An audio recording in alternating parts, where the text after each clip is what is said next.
Well, I had the chance to talk with Don a few weeks ago, and I've chosen as best I can to forget most of that conversation so that I can look at today's conversation with fresh eyes, as everyone else will. And I very much encouraged him to be here because he has some ideas that I think are worth sharing with a group with a much broader knowledge base than I have. So we can attack this from lots of different angles and see if there's a viable selling proposition in it for Mr. Don Collins. Put your hands together, Don Collins. Thank you. Thank you very much, Joe, for inviting me, and all you brilliant people who have helped me in the past and may get me to the edge of greatness. I'm gonna start by going through a quick why me, why this, why now. Before Volair Systems at H.B. Fuller, I marketed adhesives to the Mag 7. And before that, Walmart bought $1 billion of my barcode scanner products from NCR, who paid for my 7 family moves, my MSEE degree, and 65 patents. Wow. Before that, I stood on the shoulders of my parents and ancestors to win the ovarian lottery that Warren Buffett described in his 1997 shareholder meeting as, quote, born white, smart, able-bodied male and in America. Odds of 1 in 1,000, as I described in the intro to my 2022 book, which explains why this. One D-Day, my assigned Held that up. You held that up too quickly. What's the name of your book? Sorry, this is a book that I wrote in 2022. Women Deserve Free Contraception, and it kind of explains my motivation and what the possibilities are. Anyway, why this? One D-Day, my assigned seat was next to a beautiful young lady on Delta Flight 824 from San Francisco to Atlanta. We soon married and moved into her house. AI predicts a meeting on a 737 and marrying to be 1 in 75,000 odds. Retired nurse Terry is twice as smart and tough as me and says, I had 1 pregnancy and got 6 kids, our legacy. So she literally saved us from deer in the headlights picture in 1993, which I can share. Let's see. Let's see if I can do this. I don't know if you can see my screen. Not yet. Okay. Now it's coming. There it is. Oh my. There we go. This is Deer in the Headlights, 1993. These 3 kids are mine, and those 3 are hers. To some success in 2013. So I'm very lucky. So why now? Let's see. Oops. So why now? Well, I'm kind of out of time. I'm in the bottom of the 7th inning. I'm sufficiently funded to see our 11 granddaughters and 3 great-granddaughters control their own bodies and become educated and have careers and give birth to properly spaced children and build capital. So now what I'd like to do is show you a few quick videos, if I can figure out how this thing works again. Let's see, I want to share. Where's the Zoom? Okay. I want to stop the share. I want to share a couple of quick videos to show you the products, if I can find them. Let's see. Where are they? Sorry, everybody. All good. Technology is not my strong suit. So let's see. I guess maybe it's here. Well, I practiced this, but it's hard to do it on your phone. There can also be a problem with the sound with the movies. Yeah, that's true. Let's see. Can you see? We can see your script. Okay, you can see my script. Okay, so we're getting close. Yeah, we don't need that. We don't need that. We don't need that. We don't need that. Don't need that. Don't need that. Don't need that. Oh. And the problem is you have too many windows open. Ah, here we are. And now we're very close. All right. We all feel it. I know you don't. Oh, here it is. No, it's not there. Where did I put You're it? looking for the VLC? No, I had it. I had it here. Let's see. Where did I put it? No, that's not it. Okay, sorry, everybody. Anyone know a joke? Yeah, right. Thank you. I've totally lost my videos. Anyway, let me just play this video. This is QS, okay? Once placed in the uterine cavity, the quinacrine pellets dissolve and the woman will experience some discharge from the now liquid quinacrine. Over the next 3 months, a plug of scar tissue forms inside the intramural segment of the tubes.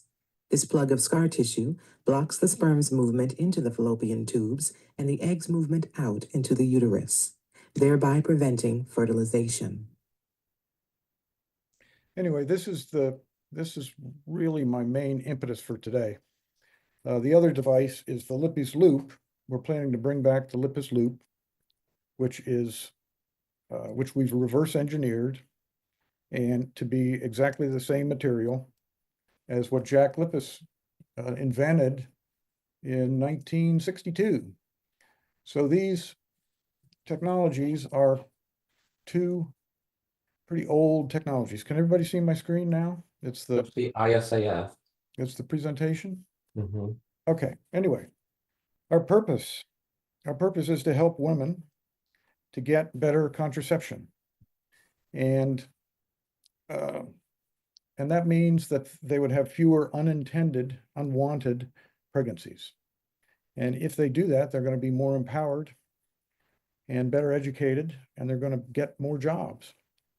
And we also see that the market has things fairly highly priced. You may know that the insulin market's about a $5 billion market. So recently, the Biden administration forcefully dropped the prices there. Anyway, the problem is that 25 million women in the United States don't use contraception. And this leads to 2.7 million unwanted pregnancies and about 1 million abortions. And the number one used method is still the condom. The solution is the IUD.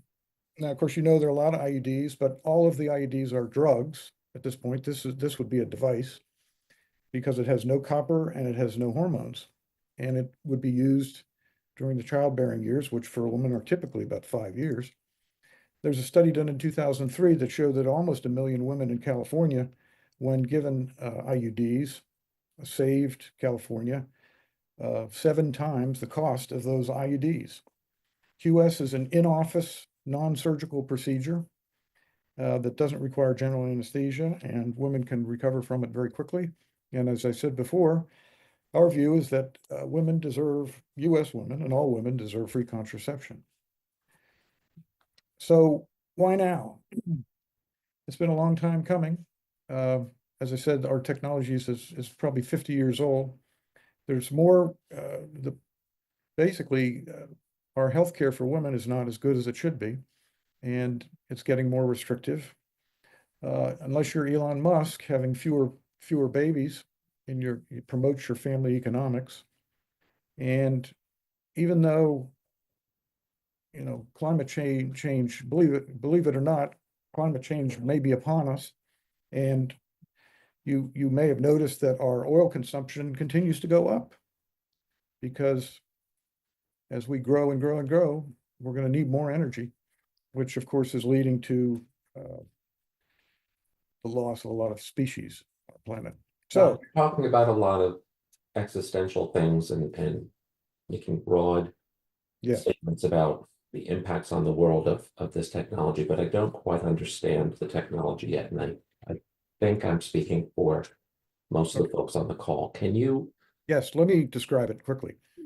So QS is a non-surgical permanent contraception, NSPC method, only for women who wish to have no more children. QS is given in 2 doses of quinacrine.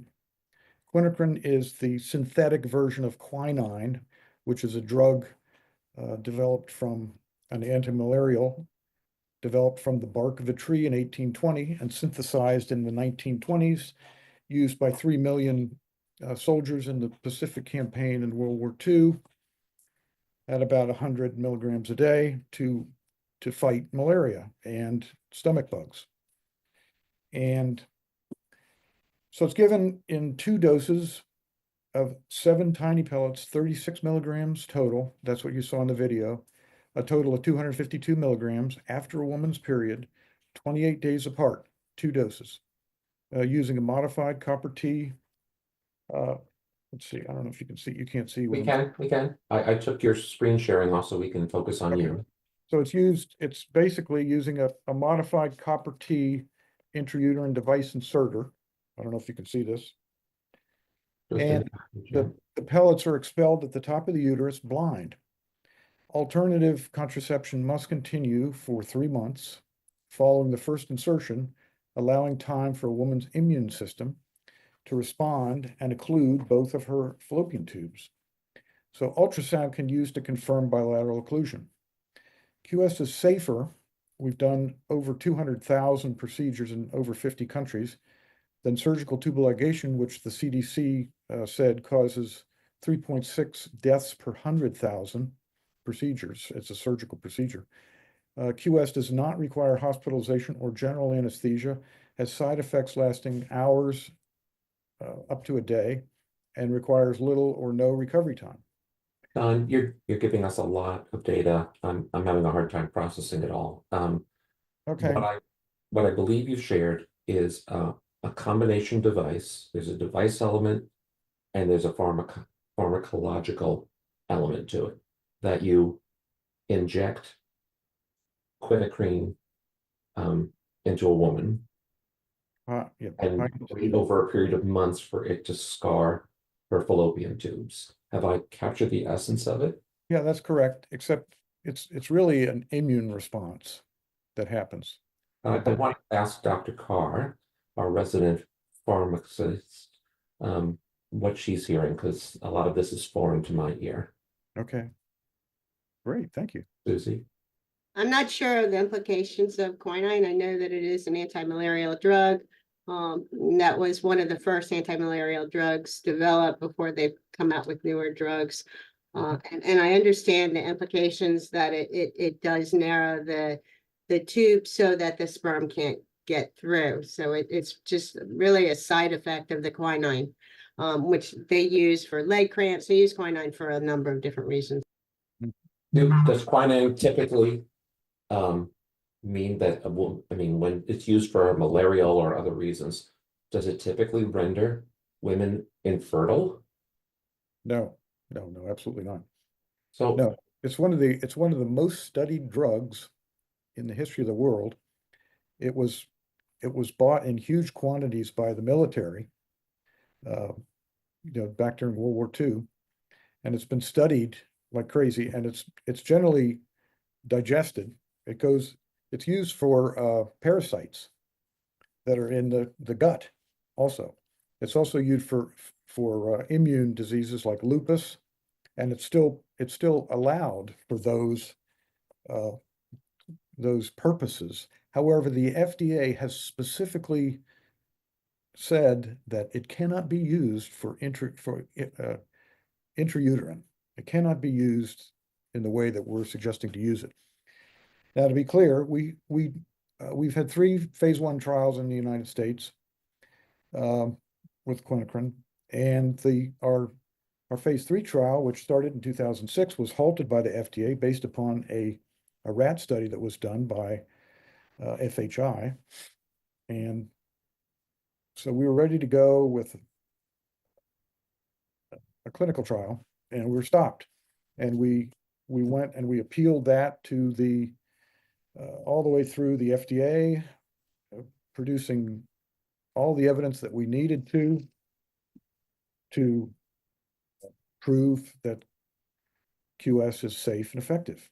And we did a retrospective study of over 10,000 women and against IUDs versus IUDs, a comparable number of women with IUDs, and found no increase in cancer or hysterectomy or to ectopic pregnancy. So I have to, before I ask Jan to share, I have to ask Barry, what are you thinking? Because your brow is as furrowed as I've ever seen it. Yeah, I think that just like you, Joe, I'm trying to pull in all the information to get a cohesive understanding of the technology and how it's actually the mechanism of action and how it's actually working. You know, we've talked about this being an anti-malarial that's being injected over time, many, you know, lots of use, but what is it that when you inject it in the uterus that closes off the fallopian tubes that prevent either the sperm access and the egg transmission into the uterus? Well, let me, before you answer, Don, I want to build on that. I believe you're saying that this drug, otherwise administered, would not have the effect on the fallopian tube as injecting it directly into the uterus. Is that correct? Yes, that's correct. And why, and Joe, why is that, right? And Don, why is that, right? What is the difference in terms of the administration that causes that effect? Well, I'm still wondering what the rat study was. What didn't they like about the rat study and why they banned it in the first place Right. for that use? That's a great question. Yep. Well, first of all, the rat study did not have an MTD. They Right. gave, And No, he did- what happened in the rat study? Don't give me all the other stuff, please. Tell me what that acronym means. okay, basically, that's the maximum tolerated dose. First thing you do in a study, a K-bio is what it's called, is you Got it. determine what the maximum tolerated dose is. They did not do that. Mhm. They used the rat uterus, which is not equivalent to the human fallopian tube at all. They used a slurry instead of pellets with another chemical that irritates the skin. And then they also basically gave the rats 83 times the dosage that a woman would see. And so they created irritation, and they killed a third of the rats during the study, and which the FDA says you're never supposed to cause physical harm to an organ, let alone kill the subjects. And then so basically it was an invalid study. It's been published for many years, and we tried to have it taken down. We actually did a whole study. We mirrored the study ourselves to prove that what was happening and published those results. Everything is published. Everything is published in our 568-page book, which is available on Amazon, or you can have it for free from my website, a digital copy. And it's a very complicated picture. But the bottom line was that the FDA worked to design this study with FHI, and it was totally invalid. And they refused to look at our science. So quick question, Don, have you done a prospective study? I know you spoke of a retrospective study, but that's backward looking. How about a number of patients with a prospective study based on how you plan to administer this drug? I don't think we've done that. We've done 107, basically in this book, there are 107 different studies, peer-reviewed publications that the three organizations that worked on this did. We spent over $20 million in total with in vitro, in vivo, in half a dozen species, with 200,000 cases in more than 50 countries, with women that preferred QS, to prove that it was safe and effective. There have been 40 in the book. It describes the 47,000 women in 42 studies from 1977 to 2010 that have been followed for over 107,000 women years. So my next book is going to document the journey that from the halting of our 2006 phase 3 clinical trial through the $5 million responses that we gave, through the appeal, the ombudsman, the commissioner, until our rejection in 2016. So I'm not sure if I answered your question, but we have asked the FDA over and over again, can we do a phase 3 trial? And they've said no. No. Michelle? Yeah, because they used the wrong injection solution for the product. that actually causes the irritation. That's ridiculous.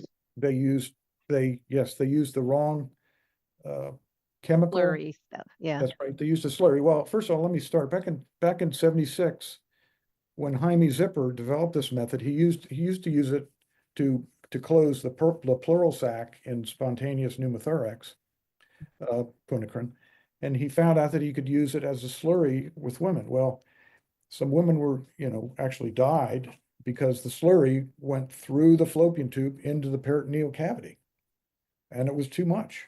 So he decided, well, let's develop pellets. So he developed these pellets, which are fast. In 10 minutes they liquefy. A third of the quinacrin immediately comes out of the woman, and then within a month, the rest of it is flushed out during a normal period, so that only about 5% is left in the fallopian tube. And this 5% works. Duke has done a study on this. It's very similar to what happens to a woman when she has an STD. That's how she becomes infertile. As the STD gets into the tubes, the body reacts to it and scars the fallopian tubes. So it's basically it's about as natural a method as you could have, and it's better than what's happened before. I can give you a little bit of history. Bayer came out with Essure. I don't know if you recall that. It was first of all, it was a metal spring with nickel, which of course has been deemed a carcinogen in Europe for years and years, for decades. And this spring migrated. It's very complex to place it up into the fallopian tube. Women died as a result of this, and France raised the flag and said, hey, this is no good. And eventually Bayer took it off the market in the United States. There's another device called Adriana, which Bayer said went against its patents. It used RF energy to close the tubes and heat. And now there's been polydocanol foam, which is used for vein closing, veins. It's being experimented with on baboon monkeys. And then there's another company called Femisys out there that is putting super glue up into the fallopian tube and their tubes, and they're approaching phase 3 trials. They're a NASDAQ company. Anyway, so it's a long story. There's a lot of enemies to this because it's so efficient and effective. Of course, when we did our study with the health minister in Vietnam in 1993 with over 30,000 women, and he came out and said, gee, this is so effective and we could save so many lives. We could save the lives of so many women because pregnancy and childbirth is a dangerous thing. I'm going to do 6 million procedures. Well, at that point, USAID stepped in, and pretty soon thereafter, WHO came out and said, WHO and the FDA at the time came out and said, well, we wouldn't be surprised if this didn't cause cancer, even though there was no evidence.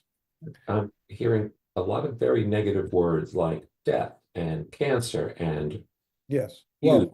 And do you have conversations with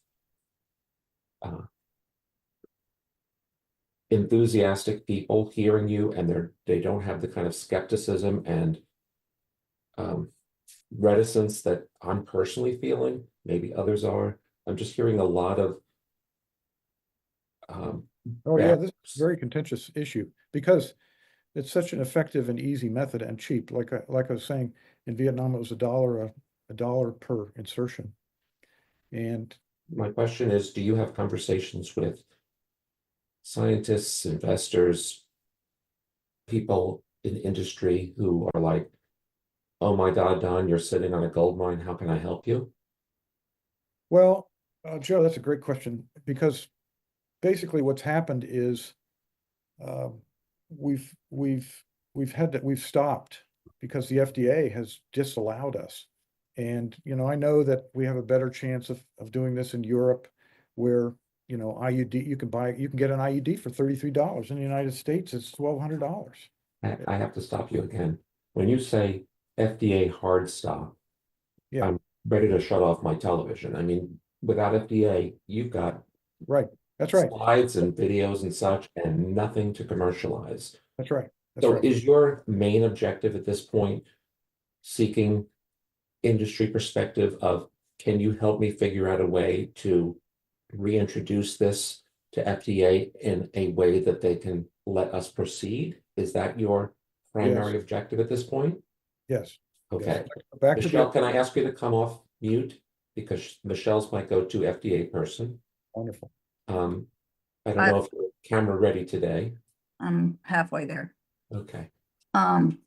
So like, I'm not a clinical trial person by far, but like, you know, I keep hearing you talk about these OUS markets and just like, I understand that the US is a holy grail, but like you just keep blowing off like, well, we don't want to go to the EU because of this. We don't want to keep going in Vietnam because of this. And I think that like, if you seek out where you are accepted instead of where you're not accepted, and then you start getting some like real world data in actual human beings, and then you can kind of take it to the FDA to refute or make your point, other than just putting together a bunch of research and articles and however else you were trying to make your case before to refute for that study.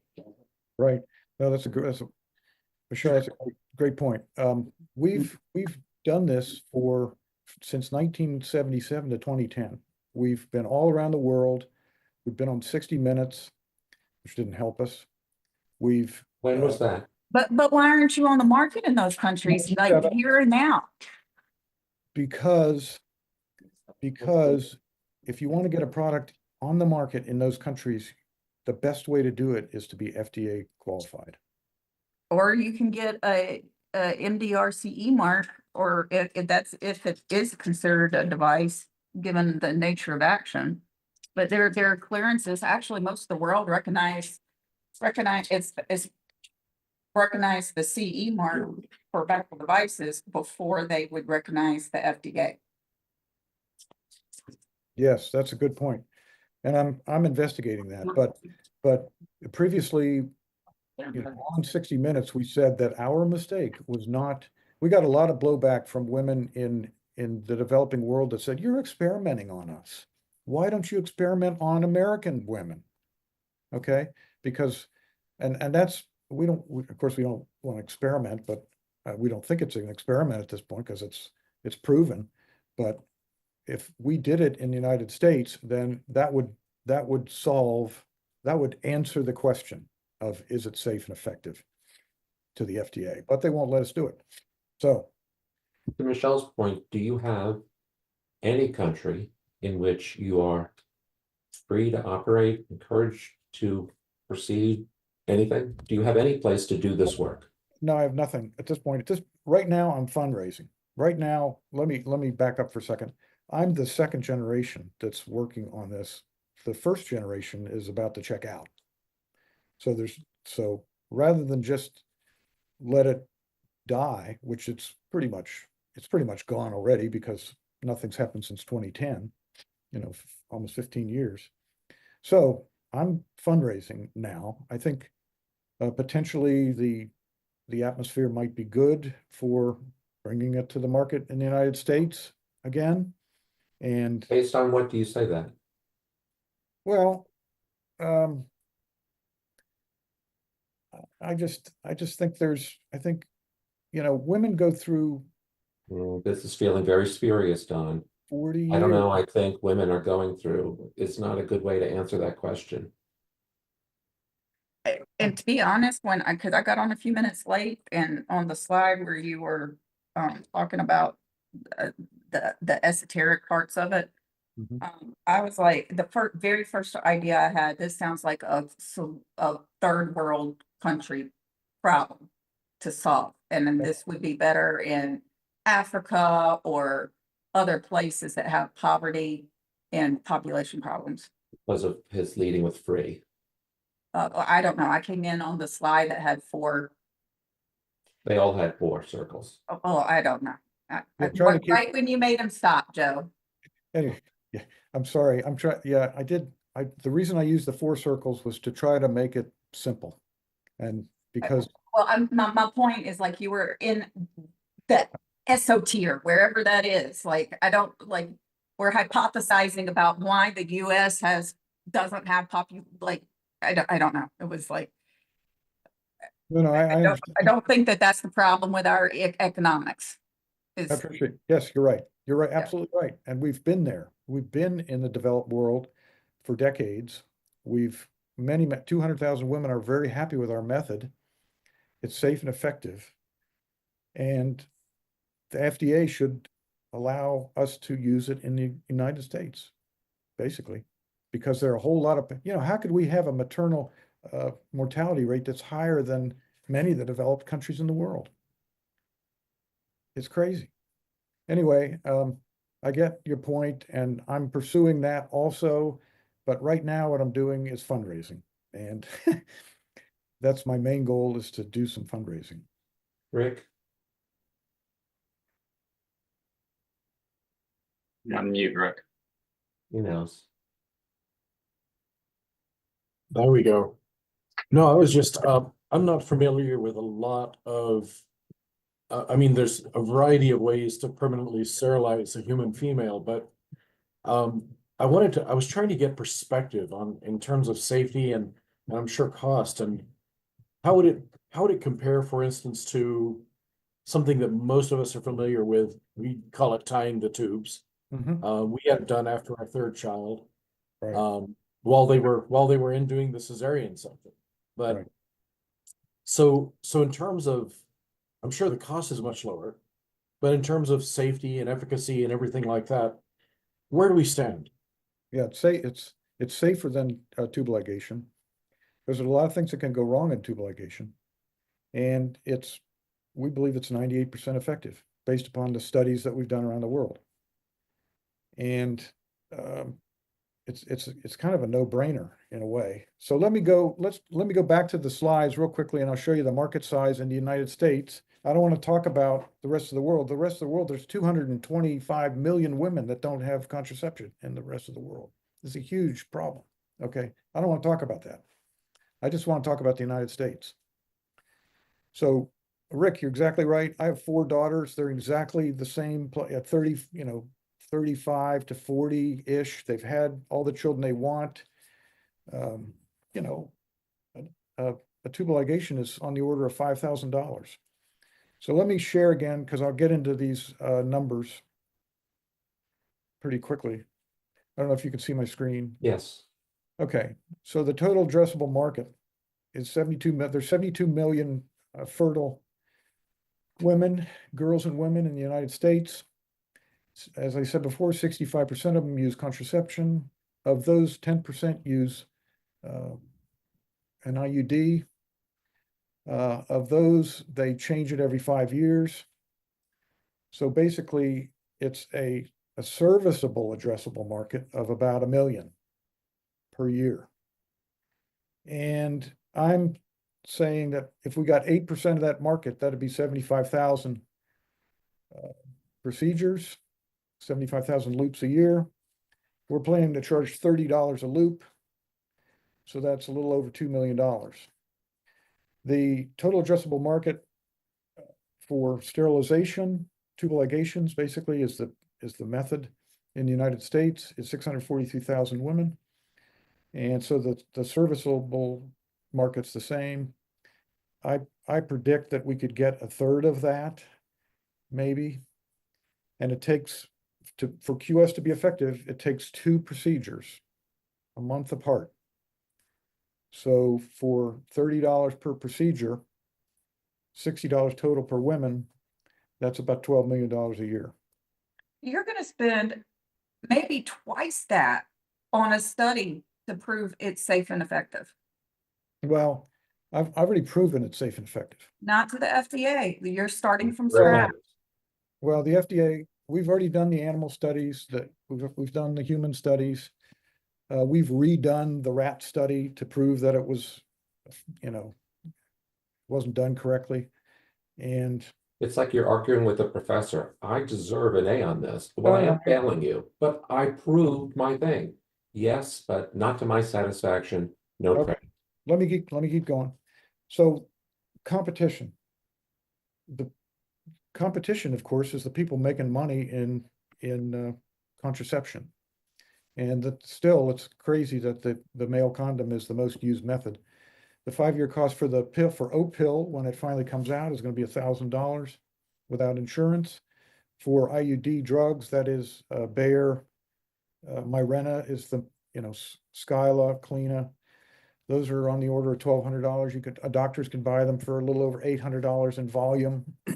So women can't get there's some women that don't have jobs. I have to, I'm sorry, I have to stop you. You're telling us things that we can look up on the internet and learn about what people are doing and what's available and things about industry. Fine, but your issue is no one will let me even proceed with a test, and I have no money.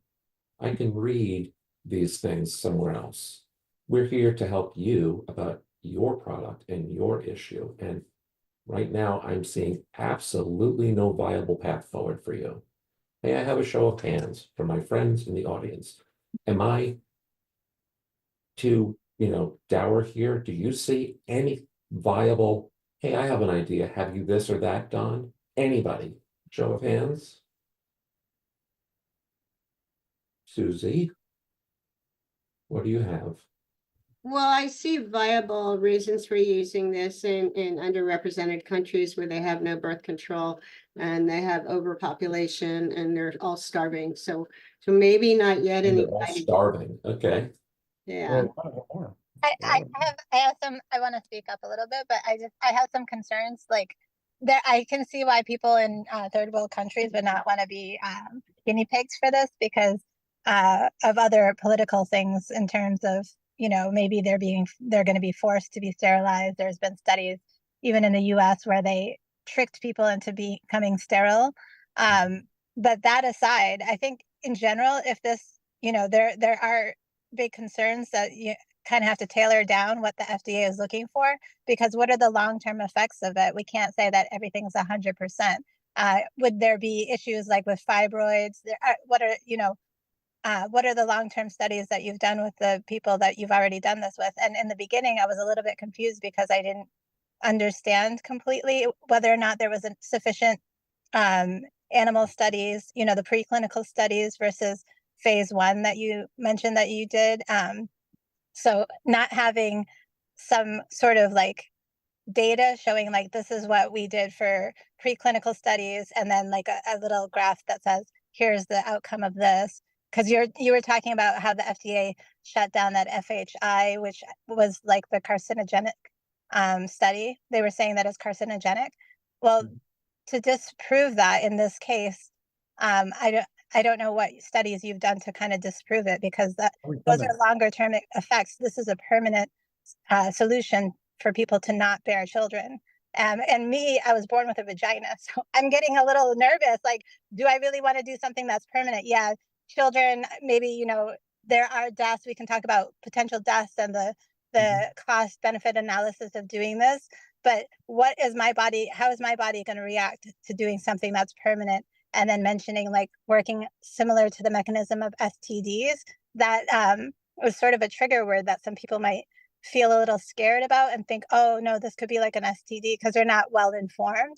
So I'm throwing a lot of things out there because there are a lot of concerns that come into play, but the hardcore data and figuring out the FDA does, there's probably some politics within the FDA, but that study, that FHI study, I Googled it quickly, and it is a little bit scary. So, and if you haven't done this study in like 10 or 15 years, what are you going to do moving forward? Who are you going to liaison with at the FDA to, submit, submit your proposal, have those discussions? Like, what are those steps in place? Because if you talk about how you kept being rejected, people are only going to, in their mind, continue to think rejection, carcinogenic. people are dying third world country. Let's use them as guinea pigs. That's the story No, that. no, yep, that's right. That's what's gotten out there. And thank you, Patricia, for that. No, whenever we do a procedure, we inform the woman fully of what's happening and they sign a consent form. They've always signed a consent form. We have a consent form for every single procedure that we've done. It doesn't cause fibroids. It doesn't cause anything long-term permanently compared to. I think her having problem is more how you are positioning this to raise money. Like you've used a lot of negative and off-putting words, and you're asking people to give you millions of dollars. So like, as investors, With like- no exit, with no exit. Yeah, that's right. No exit. Yeah, That's a charity. it is. We are a nonprofit. I didn't quite get to. That's different than a charity. Well, we're not motivated.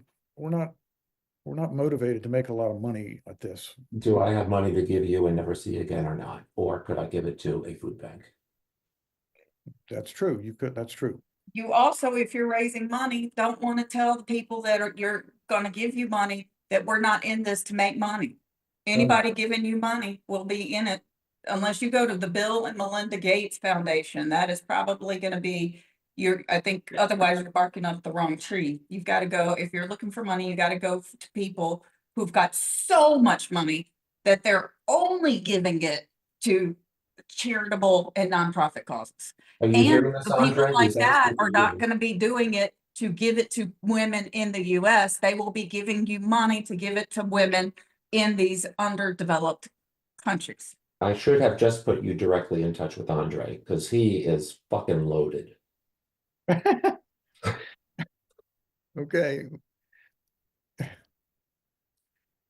That's great. Thank you. Mhm. Anyway, Andre, I'll give you his direct line. thank you. Anyway, the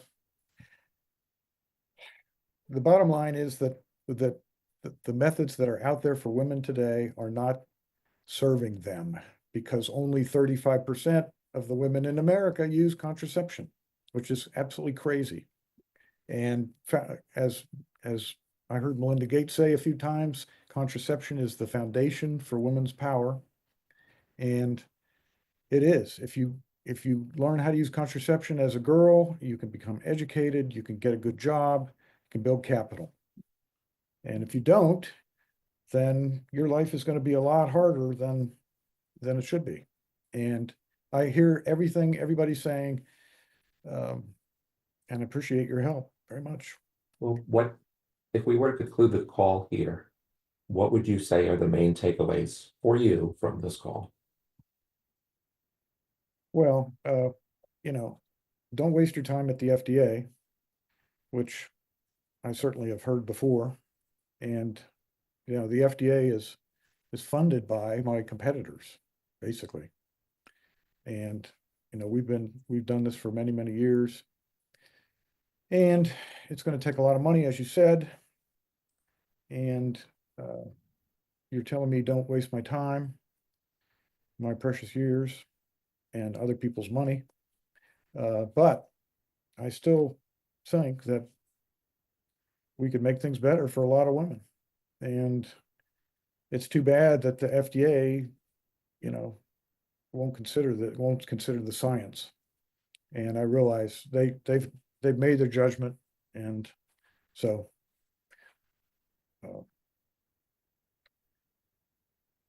anyway, I don't know.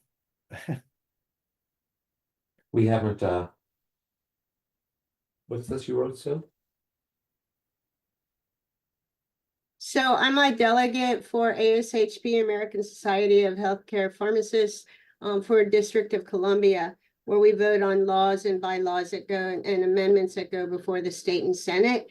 And I'm really proud that 2 years ago, we voted on a bill to pass birth control to be allowed for women for over the counter versus behind the counter. There was a lot of discussion, or prescription only. And, Yep. and I feel like I did something to be a part of the change for women, and there is discussion in the future about it being free of charge for women, depending on the politics.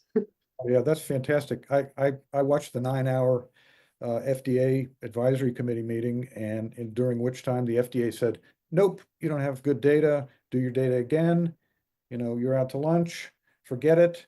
And 40 or 50 groups and women stood up and said, and then the advisory board voted unanimously to go forward so that the FDA could not do anything but say, yes, this is obvious.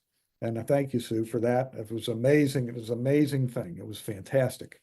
It's wonderful. But yeah.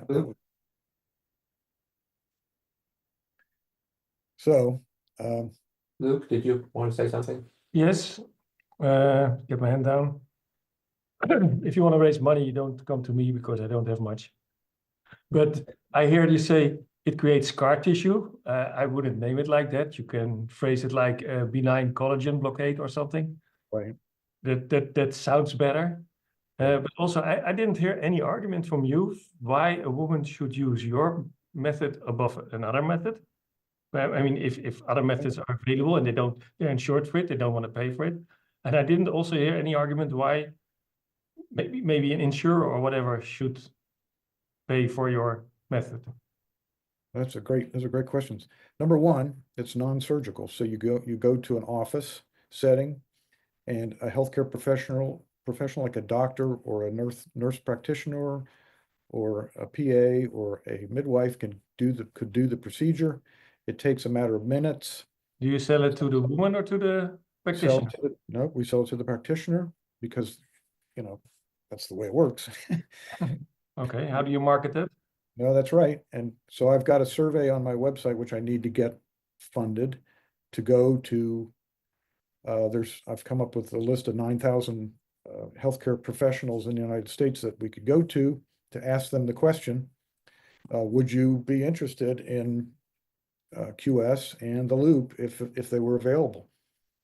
And insurance is going to be similar to IUDs and I think tubal ligation as it is today. And it's the reason women would do it is because they don't have to undergo surgery. There's no general anesthesia. It takes as long as it takes to put an IUD in, which is a matter of minutes. The downside is you have to come back again after a month. So, I was looking at how many times I've had a COVID vaccine at this point is 7 times. I've been back 7 times for this vaccine. So 2 times for a woman, it doesn't seem too bad to me. So the Do you reason, argue it's more comfortable for them? yes, oh, absolutely. It's not surgical. I mean, you can, you're not in a surgical theater.